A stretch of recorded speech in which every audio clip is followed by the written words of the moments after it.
Well, good day, everybody. Welcome to the 20s podcast. This is a resource for young leaders trying to navigate their way through the journey of church work. This is a place where we get honest, we get very practical, and we just hope that it helps you along the way. Let's get into it. Yo, family. Tyler Wooten here. Hey, I want to talk about 10 ways to build trust with your teams.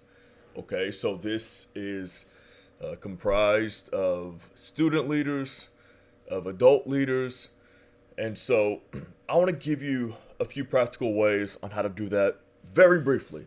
All right, so if you're taking notes, write this down. If you're driving down the road, please don't take notes. Okay, number one, spend time. Spend time. One of the things that I try to live by is that time equals trust. The more time you spend with somebody, the more someone or the more you seemingly trust that person. The more you get to know them, the more you get to know their character, their ins and their outs. So we got to set up some time in our day, or at least in our week, to spend time with those who we serve that is on our team. Okay, so this can even be as simple as texting somebody, right? Spending time to ask how they're doing.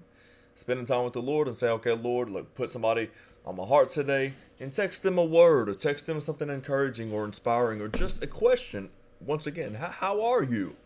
Okay, that goes a long way. And then genuinely care, of course. Of course, the best way is to get them in your passenger seat, right? And then spend time with them that way. Having a open seat policy, right? Now, of course, there are boundaries when it comes to, opposite sex, etc. However, we want to spend time with them in the way that we are able to do, okay? One of the things that I try to remind myself of is that time is their trust language. Time is their trust language. Okay, so spend time with them. That's one way that they can grow in trust toward you. Okay? Number two, give them a voice. Give them a voice. After spending some time studying my generation, which are millennials, of course now we have Gen Z as our youth, but one of the things that we desired and that we cried out about, I'm stereotyping this thing, is that we wanted a voice in society. We wanted to be heard. We wanted to contribute. We wanted to bring something to the table. And the more that I study Gen Z, and of course a lot of parents now of youth are my generation, millennials, but the more that I study Gen Z, the more that I realize how much they want a voice. Because when you give them a voice, this shows them that you value them. Not just yourself, not just ourselves and our opinion and our input or what we have to offer, but it shows them that they are valuable.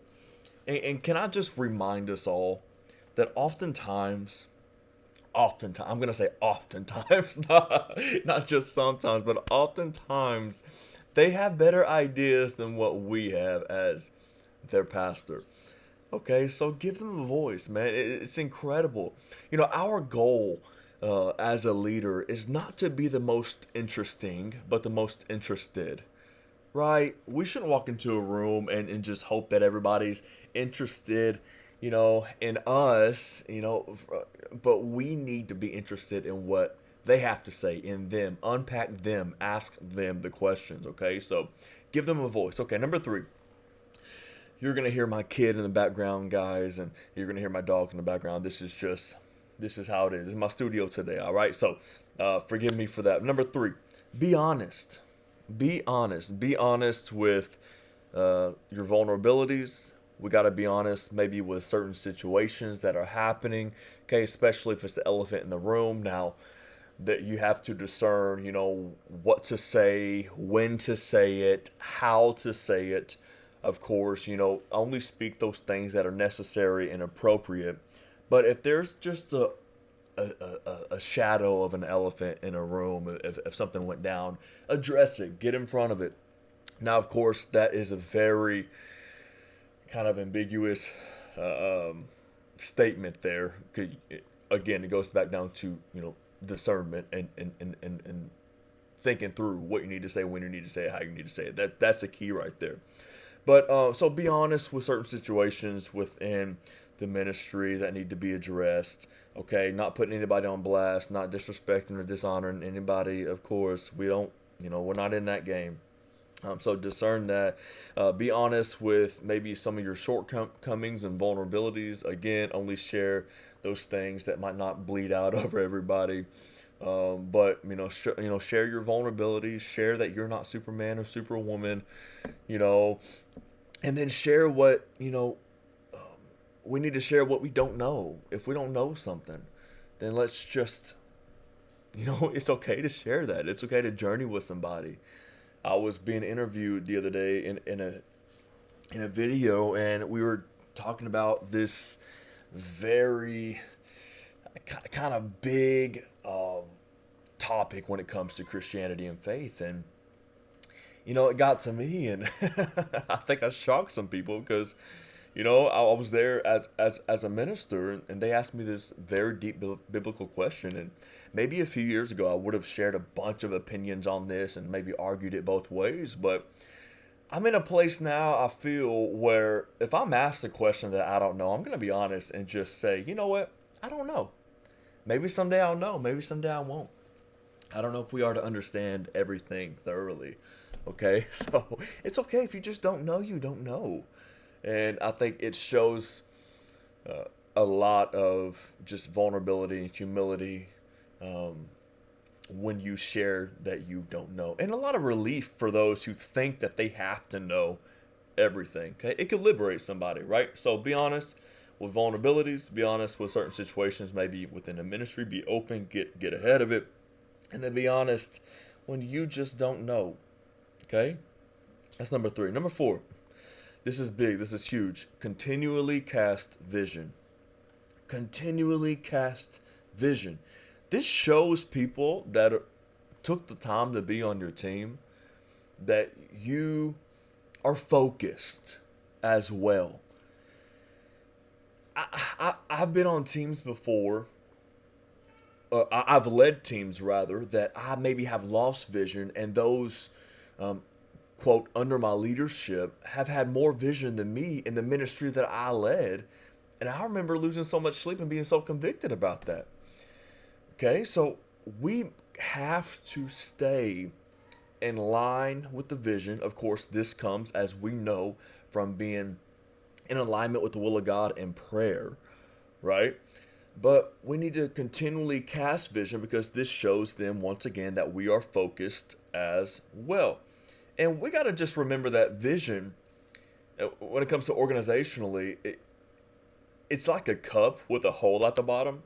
You got to constantly fill that thing. Okay, so let's constantly keep it in the forefront of those who we serve. Vision absolutely matters. So continually cast vision. That's number 4. Number 5, lead by example and character.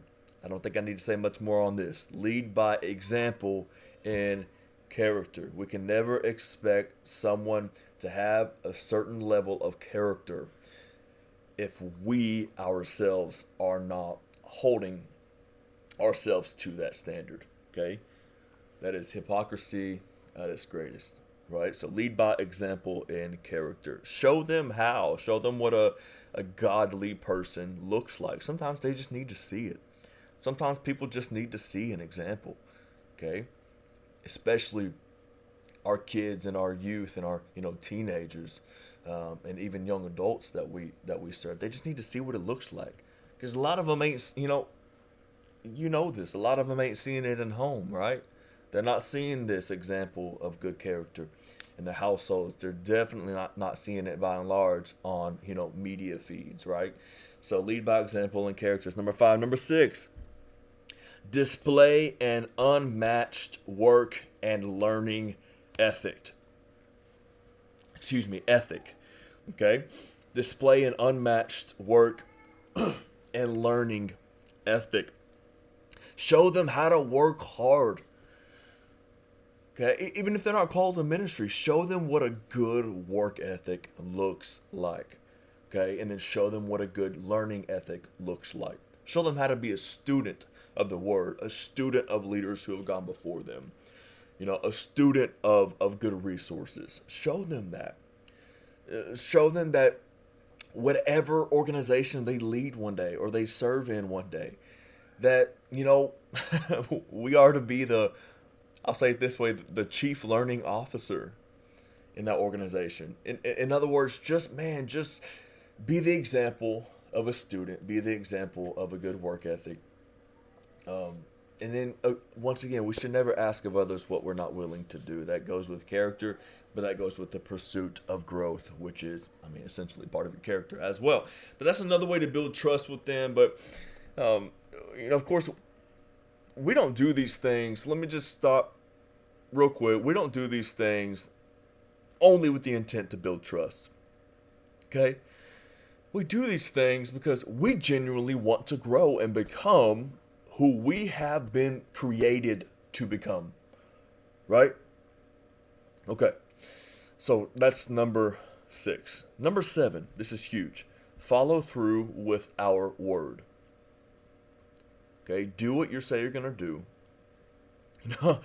Say what you mean what you say, follow through with our word. If we say we're going to be at the game, show up to the game. If something comes up, explain, to them why. I think we owe them that. I've been there before. If you say we're going to have a great year in youth, do what it takes to have a great year in youth. If you say we're going to have, an incredible summer camp, we're looking at this, then just follow through with your word. We need to follow through with our word. Okay? Nothing drives me more crazy than seeing a leader give out all this false hope, and all these promises, but never follow through. Okay? If you say, man, we're going to have a great year together as a team, we're going to do team events together, and then we never do anything, until August together. Man, that just slowly chips away, at the trust meter, right? Okay, so follow through with our word. Number 8, notice and celebrate their wins. Notice and celebrate their wins. Not just wins within your organization that you lead, but wins in their own personal lives. That's what I'm talking about. Okay? So if they win a championship game, or if they break, whatever, whether it comes to sports or clubs or writings or any art endeavors that they might do, just find something. It's really easy to find a win, yes, in everybody. Even in the one that stands in the back corner of the room and is hardly on social media and is hardly ever talking to anybody. You can find something in them. Okay? And if you can't, maybe, I don't know, get with their parents and ask them about a win maybe that they won't even share. Some of your most gifted people are the most quiet, right? Some people with the greatest achievements and accomplishments in school and life, they're not even posting about it on social media. So sometimes you got to do the work, but it matters to them. Okay, so notice and celebrate it. Say it from the mic. Say it on your social media. It just it shows them that you're paying attention, and this really, really, it matters to them. Okay, that's number 8. Number 9. Again, this really piggybacks off number 8, but number 9. Notice them, not them just as in a position or a role in the organization that you lead, but notice them, their personal lives, okay, their family, their well-being. Give them a week off, or get them a gift, or just something a little extra that maybe is not even expected from them. Okay, so notice them.